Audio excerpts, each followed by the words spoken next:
What is up, YouTube? It's Kingfisher745, and this is going to be the Squirrel Girl review. I know it's taken a while, but I finally decided to go ahead and do it. The reason for my hesitation was because I wasn't sure about Squirrel Girl and PvP. At least my opinion of her wasn't too great at first. Sure, she's a fun character, but she did kind of frustrate me in PvP. That mainly revolves around her acorn power being removed. Of course, one of the ways around this now is using the Emerald Prism, so we will take a look at her in PvP a little bit later in the video. Right now, we're teaming her up with Ares, and we're going to see how this goes. We're hoping to get some Art of War procs, and also these enemy waves do have an infiltrator, so it should be pretty fun to use Squirrel Girl against them. With Ares, we will be using his level 9 and trying to stun as many enemies as possible. So far, we only stunned the Bruiser. When it's Doreen's turn, we're definitely going to be attacking that infiltrator. And then she will do a follow-up attack since she is a scrapper. So what we're going to do is we're going to use her level 2, and we're going to send the squirrels after him. Furry Fury does a ton of hits, and then she follows it up with her level 1. So we have flanked on, and we did gain 3 times acorn power as well. And she almost finishes off the infiltrator with her second attack. Our agent does have the Shepherd's Staff, so that is going to help her get an extra turn to show off her abilities. So that's the first thing that we'll do. We'll use the quick action Shepherd's Staff. And then we're going to fire the Coulson's Revenge, probably at this Bruiser. That should do plenty enough damage to take him out. After that, it will be Ares' turn once again, and we might as well try to finish off this infiltrator with a Personal War. Then we'll use his level 1 Art of War on the Blaster. After that, he's going to take a turn, and then Squirrel Girl will hopefully finish him off. But instead, she doesn't even wait for her turn. Due to Ares' passive, she jumps in on the attack. So now we have the Blaster really low on health, and Ares also procs his 10,000 yard stare. I definitely like using her with Ares. It's pretty fun. You never know when she's going to join in. And she actually decides to attack once again before her turn. So now we're moving on to the next wave. Hopefully in this wave we'll get to consume her acorn power and use her other abilities. Once again, Ares procs a 10,000 yard stare, and that's going to lower this damage a lot. So he only does 188 damage. Then he procs it a second time in a row. So this is pretty amazing right here.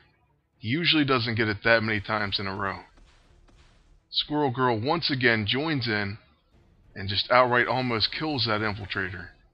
These procs aren't always guaranteed, but at least they go off quite a bit. And right now we're having really good luck with them. On Ares' turn, we always start with using Personal War. And there is a protector, so we're going to have to hit the Bruiser and take him out first. So let's go ahead and hit him with an Art of War.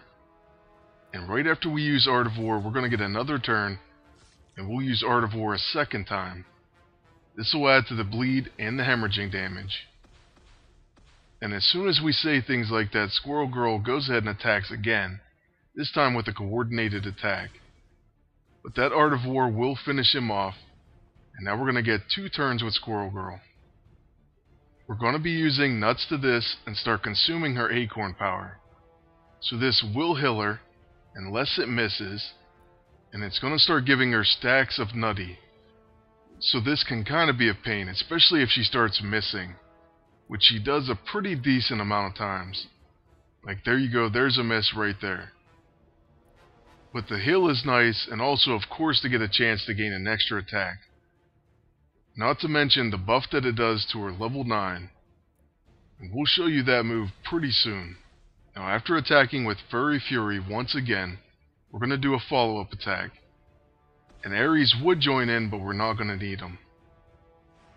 Now we have 3 more stacks of acorn power, and 3 more chances at nuts to this. So let's see how many nutty stacks we can get before using her level 9. We're going to try to finish this off with that level 9 ability. And you see she's evading quite a few of these nuts to this. So that can be kind of frustrating. But there you see Wrath of the Raging Squirrel. It has deadly crits, it's stealthy, brutal strike, true strike, and nut up or shut up. so it consumes all stacks of Nutty to do extra damage. And this move may look familiar to you, especially if you like Akuma. I would say it's one of my favorite looking moves in the game, just because of that funny connection to Akuma and the Wrath of the Raging Demon. Now for the first PvP battle, we're using the World War Hulk and also an Infiltrator Power Armor on our agent. We come up against the Phoenix and Rescue team, but we're going to use Titanic Hurl, and that stuns all three of the enemies. Next up will be Squirrel Girl. So what we're going to do is we're going to use her level 2 and try to gain some acorn power. Let's go ahead and attack their agent. So we summon the squirrels on them and they do a pretty good amount of damage. They also put flanked on him. Our agent setup is kind of a protect setup. So we're using the Orfrost Mace and the Sinister Scepter. And we start off by using the Scepter and going into Astral form. We do get a follow-up attack though, and that's due to the flanked. So then Death and Rebirth procs for their entire team, but Hulk should be able to finish off their agent with a Thunderclap. Now we only have to deal with Phoenix and Rescue, and they're both quite hurt. Unfortunately, a Phoenix Fire will take away all our acorn power. So yes, that was partially our fault because we did go ahead and allow her to proc Phoenix Fire. But at the same time, they also had Rescue. So most likely our acorn power would be removed. And there you see a status reset, so that would have done the trick. This is one of the frustrating parts about using Squirrel Girl, unless you can protect her powers by using something like an Emerald Prism. But still, even with that being said, I have to be honest, she can be quite useful. And I'll show you one of the reasons why. You can use her level 1 ability and place Exhausted on any of the enemies. So if we place that on someone like Rescue, she won't be taking so many actions next time. Exhausted is a really powerful debuff and one of my favorite in the game. On my agent's turn, we're going to start by using the Scroll of Angelov. That will remove Reconstruction Matrix and any other buffs. Then we're going to use the Warbringer Axe on Rescue, and that should be plenty of damage to finish her. Now we only have Phoenix remaining, and we do have a turn with Hulk. Hulk's capable of doing quite a bit of damage, but it looks like she's going to live through this hit. So we take her down something like 80%, and we just have to wait for her turn. And really though, that's pretty perfect because we're going to get to finish her off with Squirrel Girl and that amazing level 9, Wrath of the Raging Squirrel. Since the screen turns dark, we only can imagine what terrible things those squirrels are doing to Phoenix. But they do tons of damage and finish her off. And remember, that is a brutal strike. So even if she had Death and Rebirth, it would have killed her. Now for the last battle of the video, it's going to be kind of long and pretty epic. And for this one, we teamed her up with the Juggernaut. We were thinking that he could boost her melee unarmed attacks. Or at least that was the plan going in. But right away, the enemy team starts targeting Juggernaut. By the way, this time we are using the Emerald Prism. We were hoping to keep Squirrel Girl's acorn power as well as Juggernaut's buffs from being erased from her. It was a pretty good idea, but we were facing a really tough team, and they kept proccing all the P5 skills. With Squirrel Girl, we have a pretty tough decision to make. We could go with her level 1 on Cyclops, and that'll exhaust him. But instead, we're going to use Furry Fury, and due to the Mind Link, it will be used on their agent. So that's pretty unfortunate since they become enraged. But we do have 3 times acorn power. With Juggernaut, we're going to start by using the Surge of Sidorak, and that will definitely boost Squirrel Girl's attacks. So we're hoping to see some really good damage from her. Next, we're going to use his level 1 on Phoenix, and that's because the entire team has Mind Link due to the bug. We know that their Cyclops is going to use evasive maneuvers, and he also apparently got Flames of Destruction. So he uses Mega Optic Blast, and that hurts our entire team pretty badly. We also have Incapacitation, so this is looking pretty bad at this point. Phoenix now uses Telekinesis on Juggernaut, so he's finished. The good news is we didn't get incapacitated and we get to use the scroll. So we get to remove all those debuffs while removing all the opponent's buffs. Next, we'll use Warbringer Axe, and we hit their agent.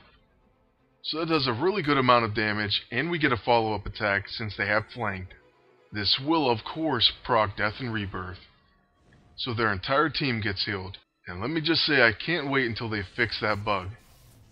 Their agent uses the scroll, but it's worthless because we do have Emerald Prism. Now we have to see what attack they use. They're going to go with Hard Knocks.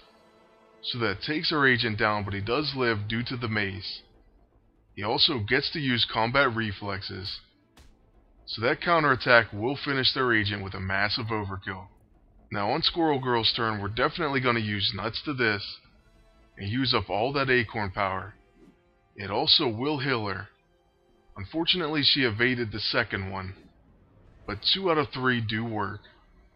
Now we're going to try to finish off Phoenix. We're going to use that level 9, and as you can see, it does tons of damage. So let's go ahead and hit her. There you go, look at all those hits for 2,000 and 3,000 each. That was an epic overkill. Cyclops is able to finish our agent, which he probably would have died anyway. Now it's just 1-on-1. Squirrel Girl versus P5 Cyclops. I'm not really sure what I want to do here. I could use her level 1 and place Exhausted, or I could go with one of the other moves. Her level 9 actually would do pretty good damage. But what we're going to do is we're going to use her level 2 and gain some acorn power. Now let's see what Cyclops does. He does have flanked and cornered on him. So he uses Morale Boost, of course, and then hits us with an Optic Blast.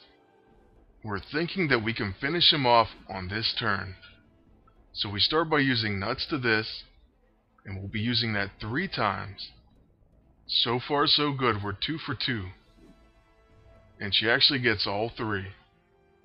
Now we're going to use our level 9 to do as much damage as possible. So there's Wrath of the Raging Squirrel, and he has flanked, so we follow that up with our level 1. That's just enough to finish him off, and we end up winning the battle. All in all, I think she's a pretty strong character. I didn't really like her in PvP at first, but she definitely is useful. You may have to use that level 1 to really even out the score. Exhausted definitely comes in handy. The only thing is, Havoc has a full team exhaust, so I kind of like him better for that purpose. Squirrel Girl is a lot of fun, she is a scrapper, and she has a level 9 that does a lot of damage, it's stealthy, and has a brutal strike. So hopefully you picked her up, and you're having fun with her. That's going to be it for this review. I really hope you enjoyed it, and I want to thank you all for watching.